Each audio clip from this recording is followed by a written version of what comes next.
Good afternoon, ladies and gentlemen, and welcome to the podcast on the Sicha. Today, we are learning, verbringing, and discussing a Sicha in Chelek Chavches. The Sicha is Pinchas, the first Sicha in Pinchas.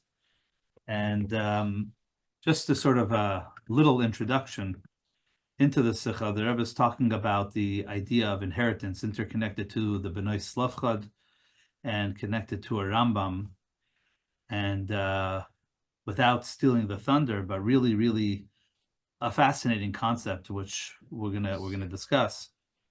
A Mashiach perspective on relationships with each other, relationships with Hashem, interactions with other people, and really having a much more a deeper appreciation for purpose stemming from who we are versus stemming from things that we do.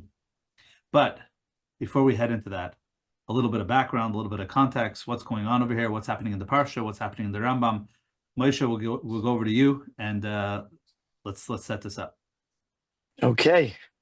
Ashreinu ma tov chelkeinu, u'ma noim geiraleinu, u'ma yafa Yerushaseinu. We say this every morning in davening. We sing it with our kids. How lucky we are to be Yidden. How lucky we are to be Chassidim. How lucky we are to be the Rebbe's Chassidim, Shluchim. But in this Sicha, the Rebbe brings in this pasuk, or it's not really a pasuk, this phrase, to describe three levels of relationships with between a Yid and the Eibishter. The context is that the Rambam uses lists the mitzvah of Yerusha as the last of the 248 mitzvahs asay in his list of mitzvahs. So the question is why everything in the Rambam is precise. So the question is, Shmuley, we lost your video. So the question is, why does the Rambam conclude specifically with Nachlis, with Yerushas, which is something that is, everything by the Rambam is precise. And in order to do that, to explain that, the Rebbe explains that the context in the Parsha is actually not just regular inheritance, but actually the inheritance of the land of Eretz Yisrael, which had three different categories. There was a logical division, there was a goyrel division, and then there's something called Yerusha, that we inherited the land. And because Yidden have a three-pronged relationship with Hashem, therefore we have a three-pronged relationship with Eretz Yisrael. And in order to explain that, the Rebbe brings in and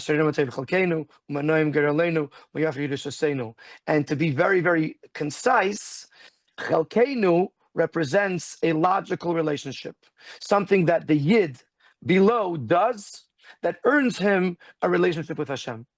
Goyraleinu refers to something that comes from above, where the Eibishter chose the Jewish people, not because of who they are, not because of what they do, just because this was the essential, inherent bechira of Hashem. Yerusha is when we don't necessarily look at how we got into the picture. We don't necessarily look at how the Eibishter got into the picture, but rather we see the Eibishter and the Yid as one entity. And the relationship is much deeper than what the Eibishter puts in and what the Yid puts in. It's the fact that the two of us and Hashem, that we become one entity. These are the three different relationships that we have with the Yid, that we Yidden have with the Eibishter. With that, I'm now going to throw it back to you guys. Let's start exploring what this really means to us. I think just the intro, something I think important to bring into it, and then Yisrael will turn it over to you. But the Rebbe brings in the Sicha also an interesting thing that is connected to three sort of stages in time in relation to the story of the Jewish people. You have the story. First story is pre-Matan Torah, what was going on then. Matan Torah, what happened, becoming a nation. And then stage 3 is the era of Mashiach. And I think I'll just take a quick second just to summarize that and interconnect it to what we're talking about, and then we'll just start breaking it down. What does this actually mean in real life? But the way I like to understand it is that step one, stage one is relationship. It's a relationship stage. If you believed in the Eibishter, then wonderful. Then you were interacting. You were part of the monotheistic group of people. Then you belonged. Then that was your buy-in. That was your, I like, it's the relationship. There's no marriage. There's no commitment. And if tomorrow you woke up and wasn't for you, then you pick up and you move on, and that's what it was. Avram had Yitzchak and Yishmael, and Yitzchak had Esav and Yaakov, and on and on and on. All the people that lived in that era, those who followed the monotheistic approach, and those who followed Torah, and those who and those who didn't. Then what happened exactly in Matan Torah, just to summarize, was it became less about how you feel and your relationship in this situation. It became new rules that this is how things are defined. There's a new rule from above that this is how it is. This is the Jewish nation. This is what it looks like. This is the definitions, and you don't have to like it. As a matter of fact, you could hate it. And today, look, 2,000 years later, 3,000 years later, we have Jews who will still stand up and say they're Jews, and they'll deny everything that's Jewish, and they'll call themselves self-proclaimed atheists, and they'll whatever, who knows, whatever, right? So how does that make any sense? It doesn't have to make sense. This is how it is. This is the era that we live in now. This is the identity that we live in now. And then obviously the last stage, when Mashiach comes, is when the etzem is revealed, when there's truth everywhere, and these conversations are almost irrelevant, and everything becomes so clear and crystal, and the belonging is just in sync. It just all fits. It all just makes sense in front of us. So this is your Chelek, and this is your Goyrel. This is your part. This is your lot, and this is your inheritance. So just to break it down in 3 segments of time. And Yisrael, I'll turn it over to you now. And I really liked what you said, because, a lot of this. The Rebbe always, as we like to say often, takes every mitzvah and makes it the ultimate mitzvah.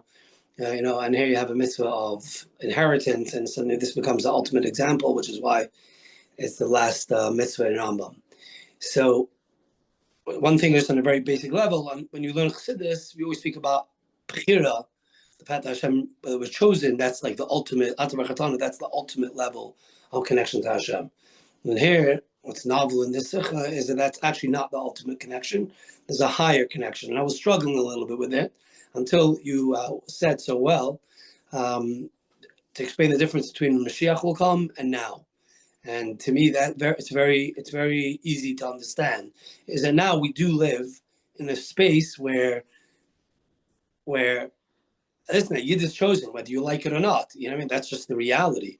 No one, you know what I mean? Like we tell every year, we share this to our people on at the Seder about Ilu HaYisham Nigal. We say in the Seder, if you were there in Mitzrayim, you wouldn't have gone free. But now, we didn't ask you whether you want to be Jewish or don't want to be Jewish, or how much you want to do it, don't want to do.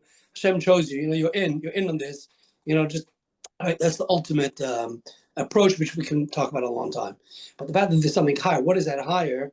Is that when Mashiach will come, it'll actually be revealed. It won't be something that will just be talking. It is difficult. It's difficult sometimes when you talk this way, in the Rebbe's way about every Yid and every Jew, and no matter what, and no matter who, always, how does it come in reality? You have people who are not just self-proclaimed atheists, but they're actually, very distracting of this whole process. But a Mashiach view is seeing them the way Hashem sees them, or the way, in the Sicha, the way we look at them is that they're, a pure nachla, an inheritance, and therefore there's going to be a time Mashiach will come, but it's going to be absolutely clear and revealed to us in the most clear way. The real plan is that, they're one with Hashem. It's not going to be something that's hidden. So, yeah, I like that. Thank you. Chaim. Yeah, I think I want to get back to that Mashiach concept, but I think it's just fair to first to differentiate Chelek and Geirel, even though it seems so obvious, but just because to me it seems from both of you that you keep on going to the atheist, the Jew, and that the Chiddush is there. The Chiddush is not just there. The Chiddush is by every single Yid. That the relationship that a Yid has with Hashem goes much further and much deeper than what the Yid invests into the relationship. You have a Fruma Yid who, as far as he's concerned, is not an atheist, and he sits ala Torah ala Veda. He learns and he davens and he does. He goes to work and he does so honestly, and he does what he's supposed to do. But that only gets you up until a certain point. The lashon of the Sicha is the Kayach HaNivra. Only go as far as you can go. If that was the sum total of our relationship with Hashem, it's beautiful. It's beautiful, especially if the Yid invests, and then it's a very beautiful relationship. But that is not the sum total of it. Because when Eibishter was Beicher in us, when Eibishter chose a Yid, he chose us not because we are his children, and not because we have a Chelek Elekami Mao, and certainly not because we learn Torah and we do mitzvahs. He chose us because of something intrinsic within us.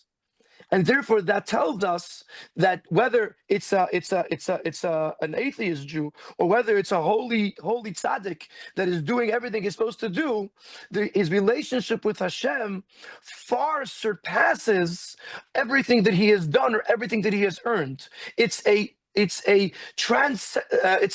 relationship that transcends seichel entirely, and as a Yid.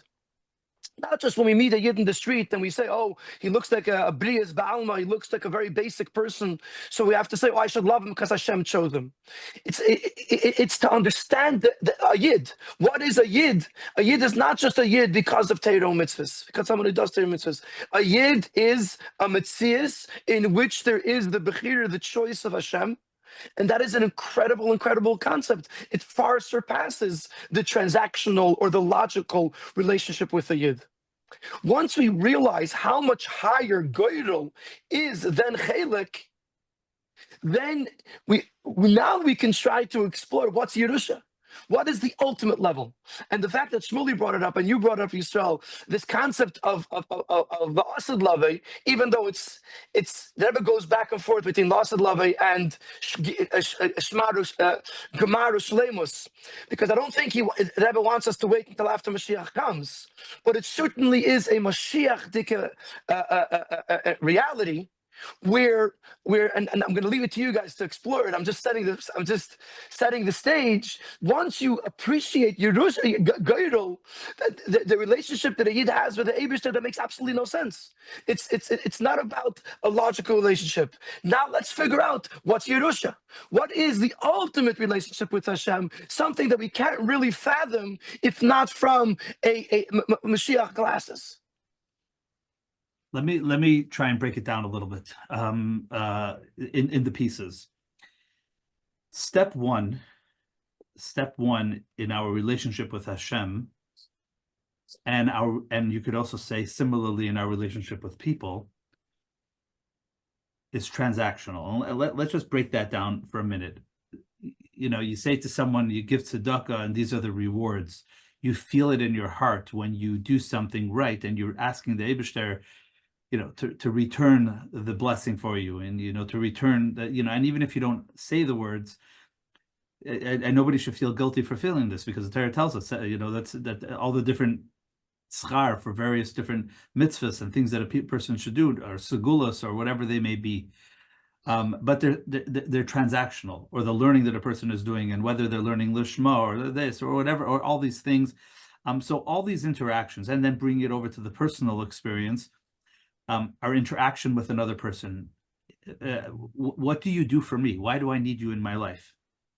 What is this for? What do I benefit from it? How does it help me? So in pursuit of myself, I find value in having you help me find that validation that I need, and find more about myself. And you bring something to the table, just like someone who's selling something. I'm going to go to your store and buy something from your shop because you have something to offer that I need, which will make my life better. And that's all transactional.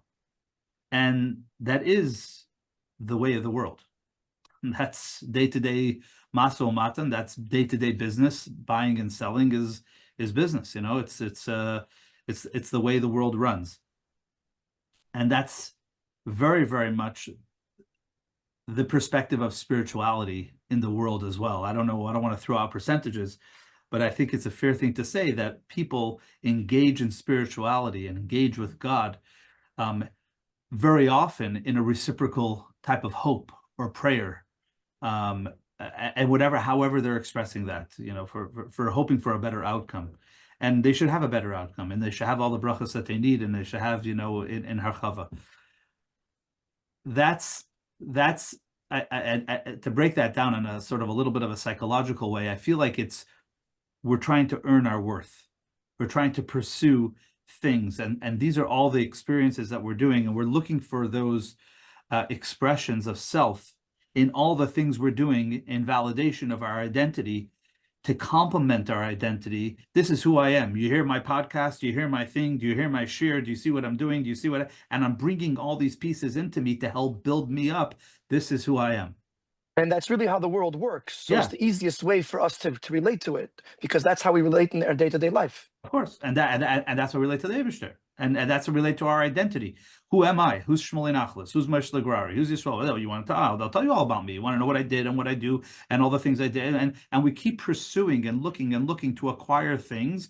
They could be spiritual things. They could be good things, whatever they may be. And we're bringing them into our world as we pursue I'm going to call it like our self-worth, our identity. And I think that's like sort of, that's step one. And that is the way the world runs. And that's our Chelek, And bringing that over to Eretz Yisrael for a second, I know I'm crossing worlds, but we're talking about Nachla. Really, we're talking about Eretz Yisrael here, at least in the beginning. It's also like Eretz Yisrael. Like, why is it a land of the Jewish people? Why does it belong to us? What is the conversation? Let's have a conversation about it. And that initial step of a conversation is details. It's technical stories. You want to go biblical. You want to go modern history. You want to go this. You want to go that. This guy argues like this and this, and it's all those pieces of, again, it's the transactional conversation, and everybody coming from their different perspectives. Of course, the Torah perspective, and then this, whatever. But this is really step one. Yisrael, you want to take step two? I mean, again, I'm struggling between step 2 and step 3. So do step 2, then we'll get to step 3. How about step 2? No, I mean, step 2, the idea of bechira, the idea of Hashem chose you, is that it has nothing to do with specifically how much you invested and the effort you put in. Obviously, that's very important, and the Eibush expects that from you. And in any relationship, that's key, is how much you put in. But bechira is an essence idea. We lost your sound, Yisrael. We can't hear you. You can't hear you.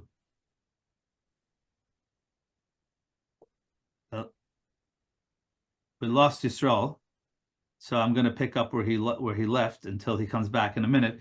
But just to follow up on the second level, I think just bringing marriage into it would be a good example.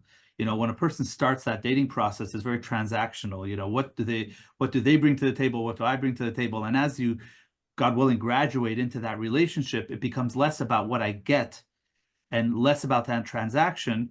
And it becomes much more of a chosen process. Like this is my chosen one, or this is who chose me.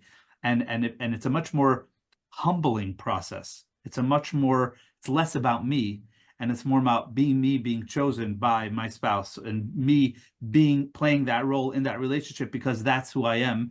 And it's not so much about the transaction and the validation that I'm looking for. I'm now, it's more of a humble approach in service. Moshe, am I making any sense? Yeah, we're saying it's the more we understand this concept of Geirel, the higher the stage is set for the ultimate level, which is the level of Yerusha. And I think using the words of the Sicha, if you use the term choice, even though choice, the way it is by the Eibishter, the ultimate Bechira Chavshis, is it doesn't have an explanation.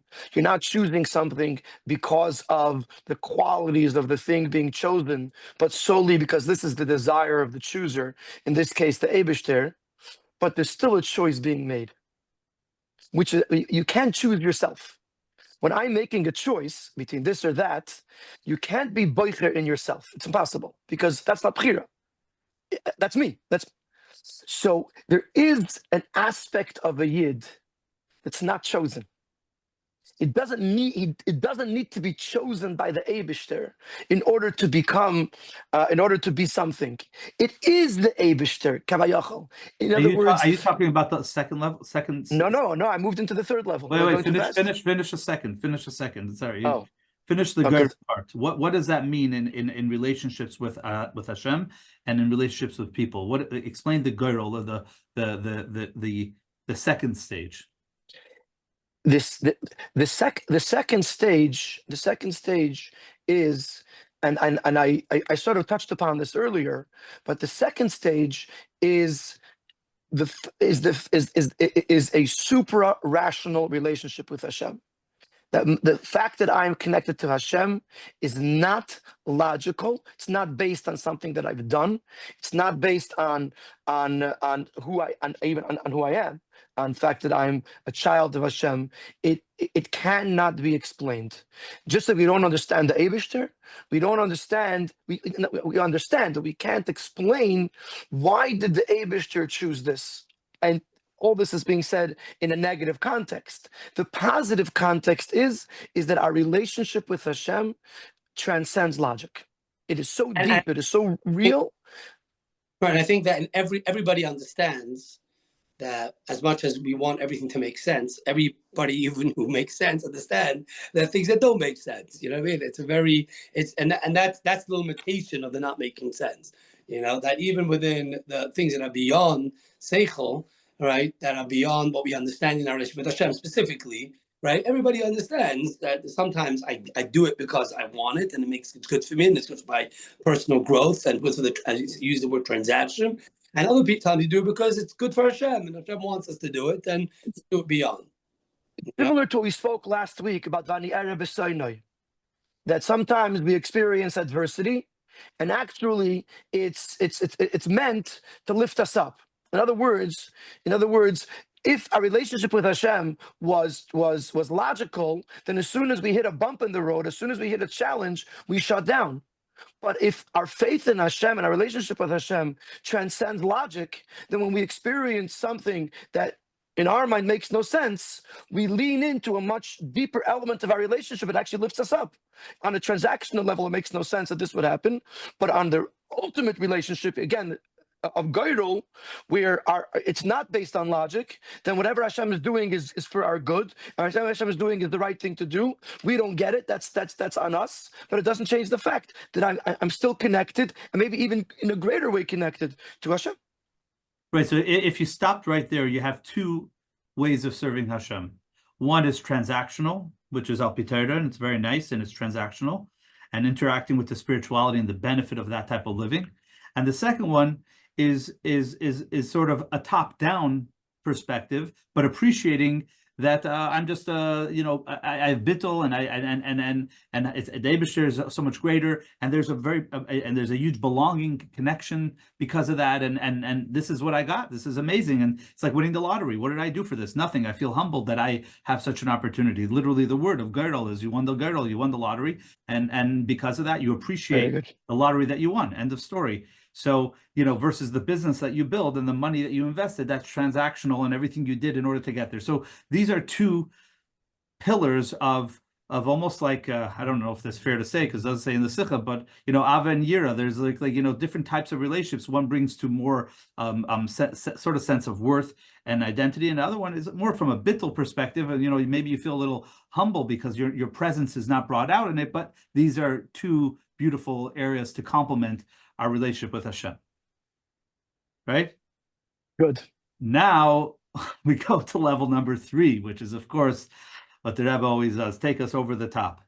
Right, so You spoke about Mashiach, but the Sicha also speaks about Eretz Yisrael, and I think that's for me is like a little bit of just something practical to try to understand, because we do live in a world, for those who are following what's going on in the world, all over the world, and it's a little bit scary. It's a little bit like no matter how you look at it, which way you look at it, it's a little bit not understanding about how Eretz Yisrael is going to overcome in all sorts of issues, internal specifically, and external, and over here.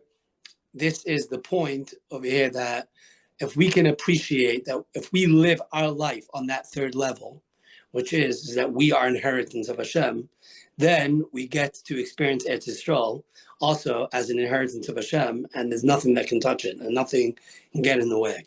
And that's basically what the Rebbe says in the Sicha. So that's why Eretz Yisrael is called an Achla, and Beis Hamikdash is called an Achla, Torah is called an Achla, because when we behave in that third level, which we have not yet fully dissected, but in the way that we are one with the person who we're inheriting from, all right, which is in this case Hashem, then everything is going to be okay. It's going to be fine, because Eretz Yisrael belongs to us, and we have nothing to worry about, and the Seicha won't play so much into it. And with that, for me, what I'm hearing the Rebbe pushing us to is to just to believe who we are, to understand the koiches, the strength that we're given. It's we should never put any kind of limit ever on who we are in Avodas Hashem, and in the limit we have in being a messenger of Hashem, Mashiach of Hashem, no matter what the situation, that we're always able to realize that we are one, and therefore, if we can live that way, even a few minutes in the day, and just realize that. You know what I mean? Like you say, God's going with you. It's more than that. You are a shtickle, you're a piece of God, literally, and people are looking at you in that sense, because you're one with, then it will uplift you to more than just self-worth of realizing who you are, but also to live, in a way, not always being mysterious nefesh and having to go beyond seichel, but to live in a way a little bit like Mashiach is here, you know what I mean? In your perfect self. That's how I'm sort of seeing where the Rebbe is pushing us over here in the Sicha. I was playing pickleball with somebody today, and they're trying to teach me the rules of pickleball. And I'm a pretty good learner.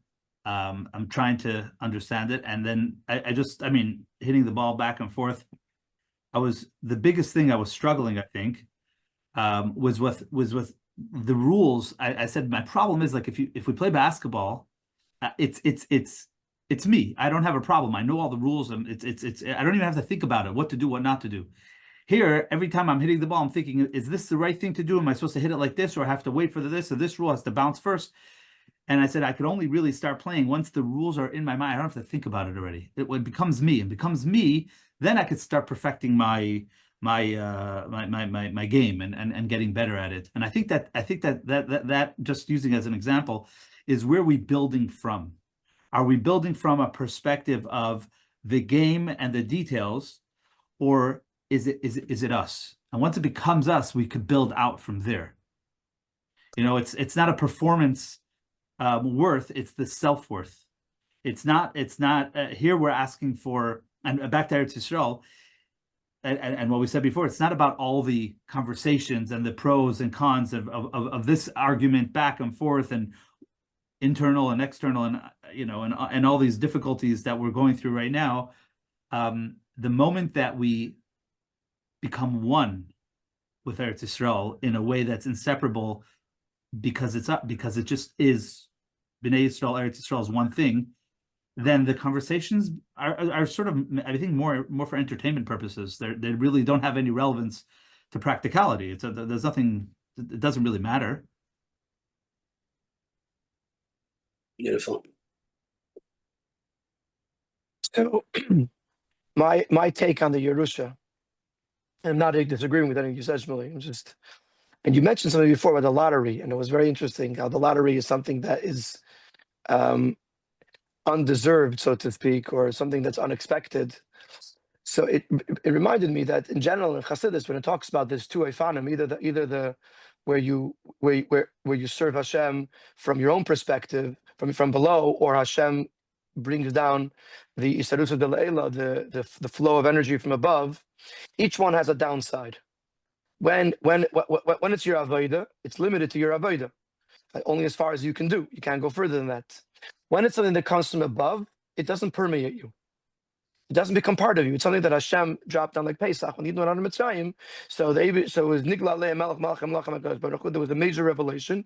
It pulled them out of Mitzrayim, but it didn't bring them to Matan Torah. They had to work on themselves for 49 days to get to Matan Torah, because the Yisrael Delela doesn't change the person. So on the one hand, it's much higher than the Yisrael Delatata, but on the other hand, it has a downside that it doesn't transform the person. The third level, the Yerusha, it has the advantages of both. On the one hand, it's not limited to the person. It's not just what I can accomplish, because it's something that's much more inherent, much more essential than that. But on the other hand, it's not just something that came down from above and just overwhelmed me with energy or with light, and I went along with it for as long as the light was there. But that relationship is a transformative relationship. It redefines who I am. So this concept is that the Yid and the Eibusher becomes one. It contains the greatest paradox of the Yid. That on the one hand, it lifts up the lowest aspect of the Yid, but it infuses it with the highest aspect of Elokus. So it doesn't have either of the downsides of the other two. And in the positive sense, it is a total transformation of the identity of the Jew. Because until this point, and I started saying this earlier, when you're talking choice, the Eibusher is choosing something that's not himself. So even at a higher level, it was still something that was not Elokus. It's the Yid. And now the Yid has to be lifted up, the Yid has to be affected. But the ultimate paradox of the Yid, which is the if you will, the underlying theme of so many of the Sichas and the Kota Sichas, is that the Yid, on the lowest aspect of the Yid, is permeated with the highest aspect of Elokus, and that's Yerusha, where the Yid is transformed to become godliness, to become one with Hashem. This is I'll let you close. Yeah, this is sort of the classic that everyone wants us to exist and not exist at the same time. The highest Exactly. levels, the lowest levels together, which really, it wouldn't be fair not to finish off the answer to the Sicha. And we didn't, I don't think we mentioned, maybe did briefly, so I'll just recap the original question of the Sicha was, why does the Rambam mention the end of the whole halachas in relation to inheritance, the situation where someone who is who's passed on and has no son to inherit. And no son to inherit, we're talking about a son to inherit. So that's what the inheritance has to go further on. And what is nobody to inherit? How does that make sense to be the final discussion of inheritance? It's almost like a paradox of its own, but that's actually the point, and that is the answer. The highest level is not when you say, I'm a son, what am I entitled to? Or what did I get? Or what is my transaction? Or am I taking? Or however that relationship is going to play itself out, because here I am.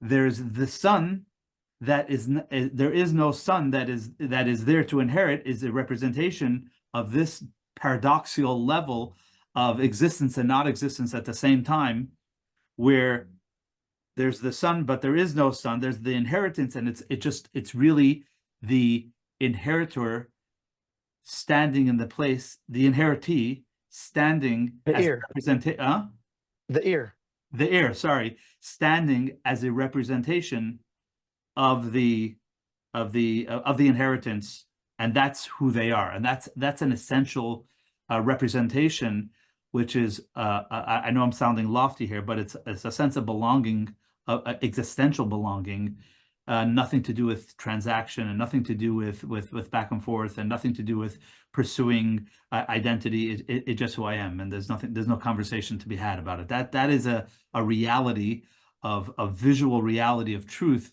which we will see when Mashiach comes, and of course the Rebbe wants us to live with that now. So we're learning about it now, and we're pursuing that now.